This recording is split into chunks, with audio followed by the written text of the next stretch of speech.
Praise the Lord. പെരുമ്പാമ്പിൻ്റെ അന്ത്യം. നമുക്ക് പോരാട്ടമുള്ളത് ജഡരക്തങ്ങളോടല്ല, വാഴ്ചകളോടും അധികാരങ്ങളോടും ഈ അന്ധകാരത്തിൻ്റെ ലോകാധിപതികളോടും ആകാശമണ്ഡലങ്ങളിലെ ദുഷ്ടാത്മസേനയോടും അത്രേ. എഫേസ്യർ 6:12. ആഫ്രിക്കയിലെ ഒരു മിഷണറിക്കുണ്ടായ അനുഭവ കഥയാണിത്. ഒരു ദിവസം വൈകുന്നേരം അദ്ദേഹം സുവിശേഷ പ്രവർത്തനം കഴിഞ്ഞ് വീട്ടിലെത്തി. വീടിനുള്ളിൽ ഒരു വലിയ പെരുമ്പാമ്പ് കിടക്കുന്നത് അദ്ദേഹം കണ്ടു. മിഷണറി വീടിന് പുറത്തിരുന്ന് തോക്കെടുത്തു. അതിൽ ഒരു വെടിയുണ്ട മാത്രമാണ് ഉണ്ടായിരുന്നത്. അതുകൊണ്ട് മിഷണറി ശ്രദ്ധാപൂർവം കാഞ്ചി വലിച്ചു. പാമ്പിന് വെടികൊണ്ടു. എന്നാൽ പാമ്പ് ചാകുന്നതിനു മുൻപായി ആ മുറിയിൽ കിടന്ന സാധനങ്ങളെല്ലാം നശിപ്പിച്ചു. അതിനെക്കൊണ്ട് സാധിക്കാവുന്ന എല്ലാ നാശങ്ങളും വരുത്തിയ ശേഷമാണ് ആ പാമ്പ് ചത്തു വീണത്. സാത്താനും ഈ പാമ്പിനെ പോലെയാണ്.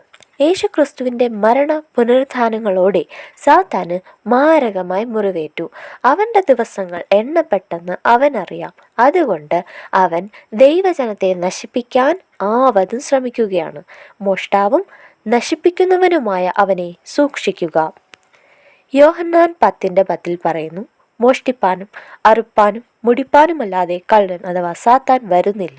അവർക്ക് ജീവനുണ്ടാകുവാനും സമൃദ്ധിയായിട്ടുണ്ടാകുവാനും അത്രേ ഞാൻ അഥവാ യേശുക്രിസ്തു വന്നിരിക്കുന്നത് എന്നാണ് പറയുന്നത്.